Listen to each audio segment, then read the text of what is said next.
I would like to welcome you all in the lecture series of Python programming. In this session, I am going to discuss a simple development of a simple program on generating Fibonacci series. Okay, let me explain the logic. First of all, you should know what is a Fibonacci series. You know that the sequence like 0, then 0 plus 1 is nothing but 1. 1 plus, see, next one is 0 and 1, you have to write. Later 0 plus 1, 1. Then 1 plus 1, 2. Then see, 1 plus 2, 3, 2 plus 3, 5, 5 plus 3 plus 5, 8, like that. Anyway, we should define 0 and first at the beginning only. 0 and 1, these are the two number at the beginning. Then you can add corresponding number. 0 plus 1, 1. Later, 1 plus 1, 2. 1 plus 2, 3. This type of number is generally known as Fibonacci number, Fibonacci series. Okay, all are basically integer number only. It's an integer sequence. Fibonacci series is nothing but it is basically an integer sequence, and it follows after 0 and 1, it will take the sum of corresponding numbers, each number, adjacent number. Mathematically, we'll write fn is equal to fn minus 1 plus fn minus 2. So we can write where f naught is equal to 0 and f1. This is actually fixed. First of all, we should like a 0, 1. Later, our process will start. 0 plus 1 is nothing but 1. Then 1 plus 1, 2. Then 1 plus 2, 3. Like that. This type of series is known as Fibonacci series. Now, with the help of Python program, how we can develop Fibonacci series? Very simple. What we require is we need a loop. Okay, we require a while loop.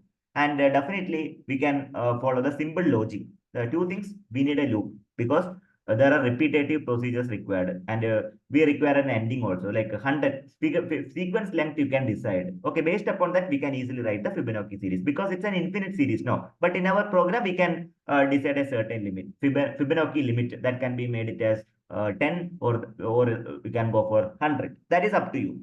Fine. Next, we need a while loop. Okay, while loop we require. Apart from that, we need the logic. Anyway, 0 and 1, that is actually fixed. Later, you can go for like a series. I hope you understood. First of all, we can see that this is our program. Okay, now I'll explain that. First and the foremost, the step number 1, what you're supposed to do is the initialization of the variable. So we have to decide the variables. So what are the variables we are using? Of course, we are using the following variable. Kindly observe here.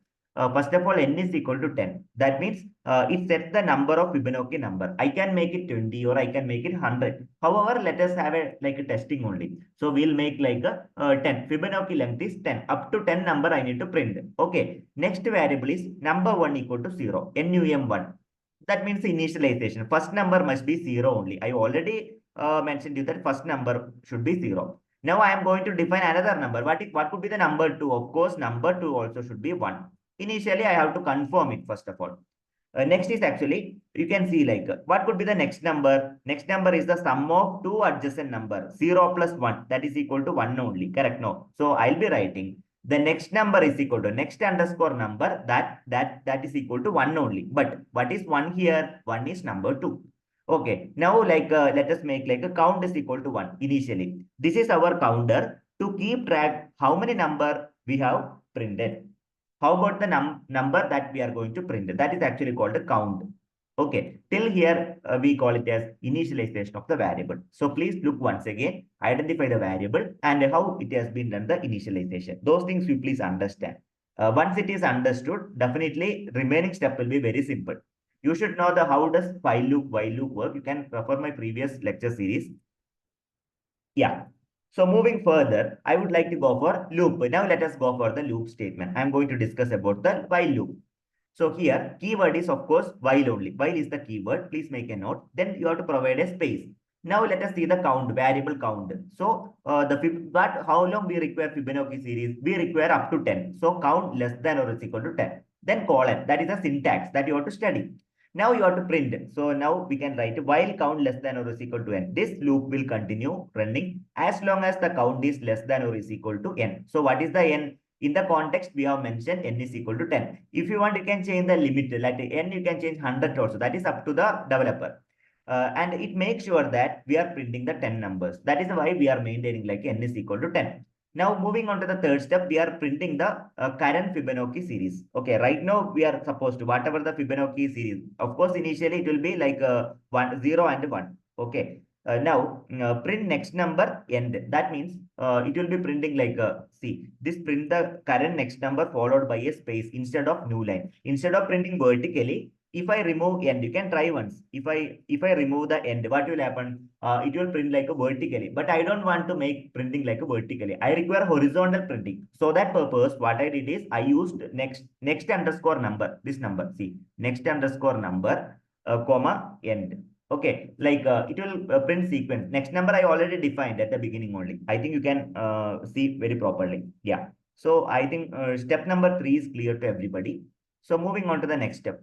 Okay, you can use your own variable. There is no like restrictions. Now I'll be going for step number 4. Step number 4 is actually I am updating the counter. Initially count is equal to 1, then 1 plus 1, 2. Then like that the count will be continued. Okay.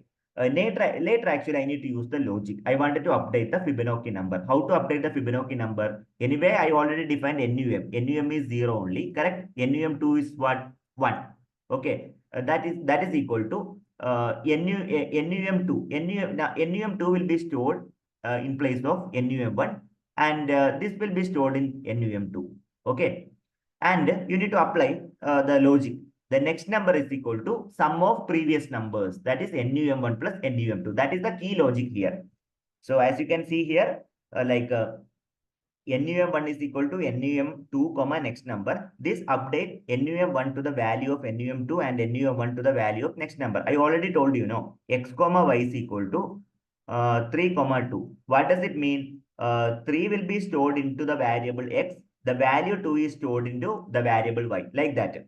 So similarly, we'll be applying the logic. The logic behind the Fibonacci series is next number is equal to NUM plus NUM2. That means the previous numbers. This will calculate the next number in the Fibonacci sequence by adding the updated by the previous numbers NUM1 and NUM2. Now, step number 6, I'll be going for loop continuation. Loop continuation. I want to go for like a loop continuation. The loop will continue from step number 2 until it will reach n is equal to 10. Then completion. Step number 7, that is the completion. Since the loop finishes, the program ends after printing the new line with print. So the thing is the Fibonacci number that will be printed like horizontally, because we used like a n statement we used, no? N then double, that is double inverted comma, that will give like a printing horizontally in spite of vertical. So please go through this procedure. Now we'll run the program. So I already typed the program. Let me go to the compiler. So we are going to run the program. I'll be showing you how to run the program. Just wait for a while. Yeah. So please understand the concept. Okay. So I'm going to show the how to run the. For my convenience, I have used Google Collaboratory for the compiling purpose. So I just saved the program here. Now what you are supposed to do is everything, whatever I explained, I have typed over there. It is very clear. Now what I will do is, let me run the program. I'm going to run the program. So I wanted to print the Fibonacci series up to 10. 10 Fibonacci series, first 10 Fibonacci series I have to print. So let me run the program. I'm running the program. Let us wait for the result. So as you can observe, so we are like waiting for the result. Yes, of course. So it will be starting from 1. Okay. Then 1 plus 2, 3. Then 3 plus 2, 5. 5 plus 8, 5 plus 3, 8. Then 8 plus 13, 21. Like that, it is going to be printed, of course. So this is actually, we are getting the Fibonacci series. Likewise, if you want, you can mention like 100, you can mention. Instead of n, I'll be mentioning 100. Now I am going to run the program. Yes, you can see it is printing like horizontally up to 100. You can see very nicely. You can get the output. I hope you understood. So let me know if you have any questions related to Fibonacci series. Thank you very much for watching this video. If you are watching our channel first time, I request you to subscribe. Also, I humbly request you to share this particular video for the concerned people, those who are working on Python programming. This can be used for based on your application, based on if you are working in electrical or electronics or mechanical domain. Definitely this concept will be really useful, like in the development of Python program. Based on the application, you can go for Python program. Thank you very much. Before that, you need to understand the fundamentals. That's what I'm explaining in my lecture series. Thank you very much for watching this video. Happy learning. Have a great day.